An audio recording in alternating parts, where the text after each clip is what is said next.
वफाकी बजट से लगता है कि वजीर खजाना इंडस्ट्री की नुमाइंदगी करने से कासिर रहे हैं। सदर Sialkot chamber of commerce Ikramul हक का कहना था कि चैम्बर्स की तजावीज को नजरअंदाज करना इंतहाई तशवीशनाक है। क्या वजीर खजाना सनत और एक्सपोर्ट को बढ़ाना चाहते हैं या नहीं?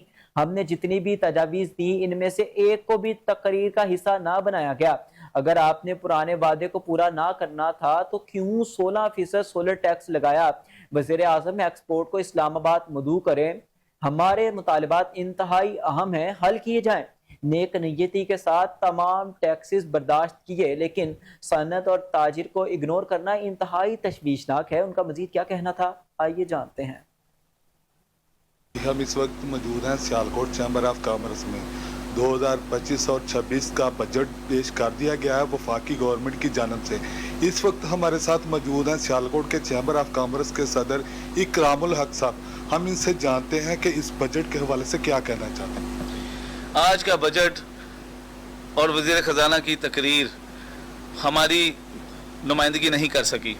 हम समझते हैं कि जो गुजारिशात, जो सिफारिशात सियालकोट से लेकर कराची तक तमाम चैम्बर्स और ट्रेड बॉडीज़ ने पिछले चंद माह में पेश की और पै दर पै वज़ीर आज़म और उनकी काबीना और वज़ीर ख़जाना के साथ मीटिंग्स में बैठकर डिस्कस की और उनके लिए एक कंफर्ट लेवल ढूंढने की कोशिश की, आज वज़ीर ख़जाना ने सारे किए धरे पर पानी फेर दिया। उन्होंने किसी भी मामले को बड़ा स्मार्टली डिस्कस ना किया और एक्सपोर्टर्स और बिज़नेस कम्युनिटी ऑफ पाकिस्तान की दिल की तशफ़ी ना की और उनको तज़ब्ज़ब का शिकार कर दिया। मैं समझता हूँ कि ना ही एक्सपोर्ट बढ़ेगी, ना ही इंडस्ट्रियलाइजेशन प्रमोट होगी, क्योंकि ये सब्जेक्ट आज की तकरीर का हिस्सा नहीं थे। मैं समझता हूँ कि FTR की बहाली पर बात ना करना इंतहाई जुल्म है। मैं समझता हूँ EFS के पुराने मॉडल को डिस्कस ना करना और बहाल ना करना एक्सपोर्ट को डिस्करेज करने के बराबर है।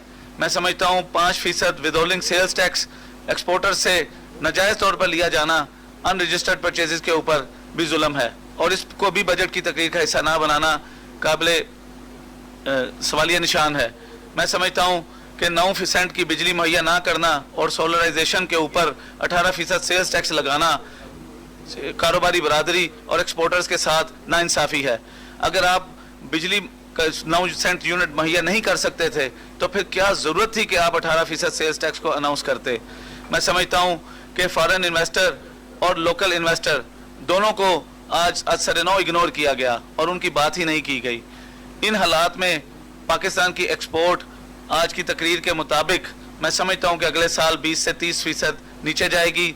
फॉरेन डायरेक्ट इन्वेस्टमेंट एनकरेज नहीं होगी और लोकल इन्वेस्टर पाकिस्तान से बाहर जाएगा। जी, जैसा कि आपने सुना सदर साहब की जानब से कि जो भी मुतालबात हमने 2-3 माह पहले रखे थे गवर्नमेंट की जानब से, लेकिन कोई भी इनका मुतालबात पूरा नहीं किया गया। उन सब मुतालबात को इग्नोर किया गया।